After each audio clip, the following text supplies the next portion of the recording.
Hindi dapat maging hadlang ang maliit na kita sa pagkakaroon ng oportunidad na magkaroon ng financial freedom. Sa pamamagitan ng tamang pag-manage ng pera at pagiging maingat sa paggastos, ay maaari pa rin makamit ang goal na maging financially free.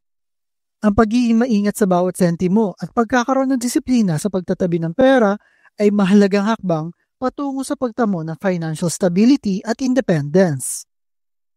Kaya sa video na ito, ibibigay ko ang mga steps na kailangan mong gawin para maging financially confident kahit maliit ang kinikita mo. Step number 1. Simulan mo ngayon ang journey mo para sa financial freedom. Isang ugali ng mga tao ay di kagad natin ginagawa yung mga bagay na makakatulong sa financial journey natin. Di tayo nag-iipon para sa retirement o ini-improve ang sarili para makakuha ng magandang trabaho o kaya naman baguhin ang ating pag-iisip na makakatulong para maging financially confident. Dahil na rin sa pakiramdam natin ay marami pang oras para gawin ang mga bagay na ito. Yun nga lang kung minimum wage earner ka lang o mas mababa pa, ang pinaka-importanting asset na nasa iyo ngayon ay ang oras. Dapat maintindihan mo na di ito katulad ng isang switch ng ilaw na pwede mong i-on and off. Ang pagsisimula kagad ay makakatulong para magkaroon ng financial momentum o habit tulad ng pag-iipon ng pera, pagkokontrol ng iyong expenses at pag-i-invest ng pera. Step number 2. I-enjoy ang buhay sa simpleng paraan. Tulad ng sinabi ko, kung maliit lang ang iyong kinikita ay dapat disiplinado ka sa pagtatabi at pag-iipon ng pera. Ngunit ang pagiging matipid ay di naman dapat talaga maging boring. Nakakalungkot lang isipin na karamihan ng mga tao ay iniisip na napaka-boring ang pagtatabi o pag-iipon ng pera. Di naman talaga dapat kasi maging ganun. Pwede ka naman mag-enjoy habang nagtatabi o nag-iipon ng pera. At di mo kailangang ubusin ng pera mo para makapag-relax. Maraming paraan ang pwedeng gawin. Maaari kang manood ng pelikula online o magstay sa bahay kasama ang iyong pamilya. Ang mga nasabi ko ay kadalasang magbibigay pa sa iyo ng kasiyahan kaysa bumili ka ng bagong sapatos o gumala sa mall. Dapat ay maging responsable ka kung gusto mong yumaman o maging financially free, pero di naman dapat talaga maging boring ang buhay mo. Step number 3. Magkaroon ng SMART goals. Kahit sabihin na natin na kumikita ka pa ng 100,000 piso buwan-buwan o mas mataas pa dito, ang pagkakaroon ng financial goals ay napaka-importante dahil nagbibigay ito ng mas malinaw na daan na dapat mong tahakin na makakatulong sa iyo para makamit mo ang financial freedom mo. Isang paraan na para lumaki ang chance mo na makamit ang pinapangarap mo ay sa pamamagitan ng SMART goal method. SMART meaning specific, measurable, achievable, realistic, and timely. For example, bilang isang minimum wage earner, ang goal mo ay imposible na makapag-ipon ng 1 million pesos sa loob lamang ng isang taon. Pero mas kaya mong makapag-ipon ng 60,000 pesos sa isang taon. Ang ibig sabihin ay specific ang goal mo, which is 60,000 pesos. Measurable kasi alam mo kung kailan mo maiipon yung 60,000 pesos, achievable kasi 60,000 pesos lang yun, at realistic kasi compare sa 1 million pesos, at timely dahil alam mo na dapat mong gawin ito ngayon na.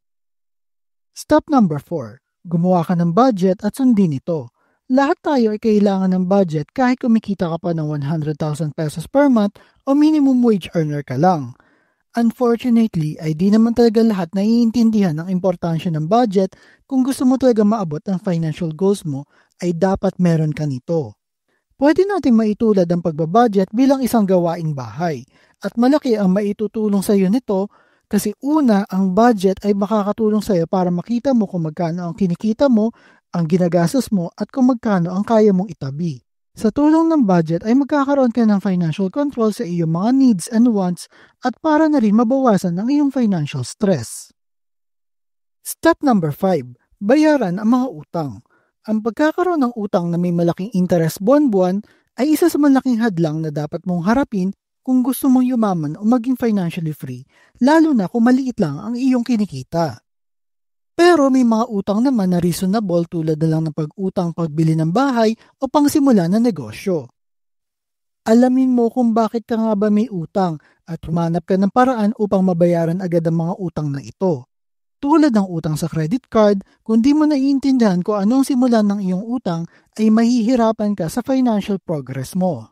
Tanungin mo ang sarili mo kung nagkautang ka dahil kailangan mo ba o dahil gusto mo lang magpa-impress sa mga tao at ipakita na nakakaangat ka sa buhay.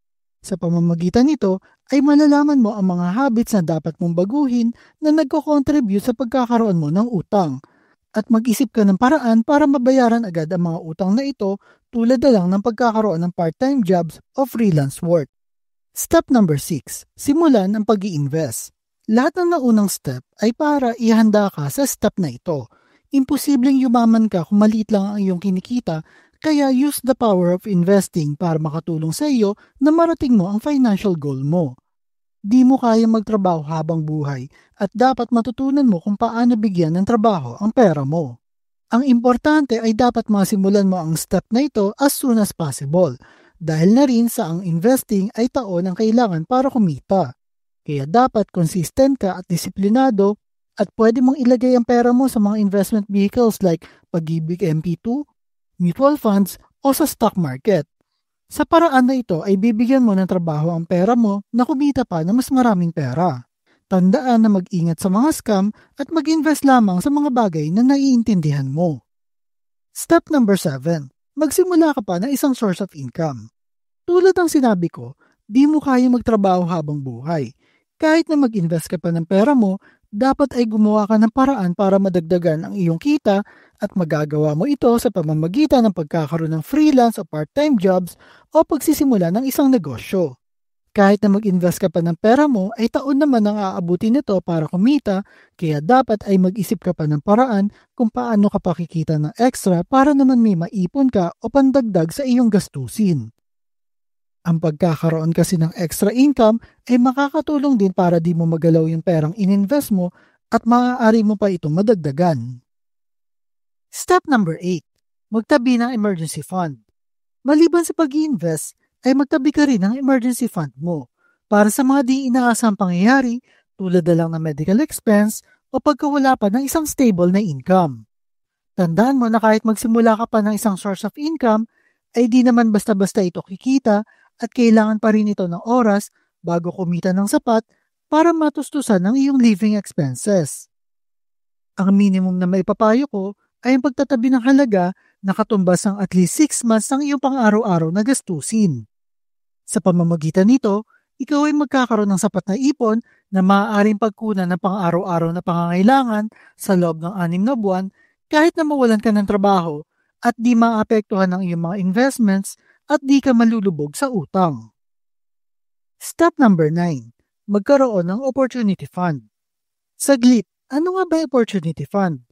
Ang opportunity fund ay isang uri ng pondo na inilalaan upang magamit sa mga oportunidad na bigla nilang dumarating sa buhay na maaari magdulot pa ng mas mataas sa potensyal ng pag-unlad o paglago ng iyong personal o financial life. Ito ay binubuo ng mga perang naipon na maaaring magamit sa mga pagkakataon tulad ng pagsisimula ng isang negosyo, pagbili ng mga properties, o pagkuha ng mga kurso na makakapag-angat sa iyong karir tulad na lang ng pagkuha ng MBA. Ang Opportunity Fund ay nagbibigay sa iyo ng kakayahan na i-grab ang mga pagkakataong dumarating sa iyong buhay, tulad na lang ng mga business opportunities na nakikita mong malaki ang potensyal o yung pagbili mo ng mga lupain sa murang halaga na may potensyal na tumaas ang value sa hinaharap.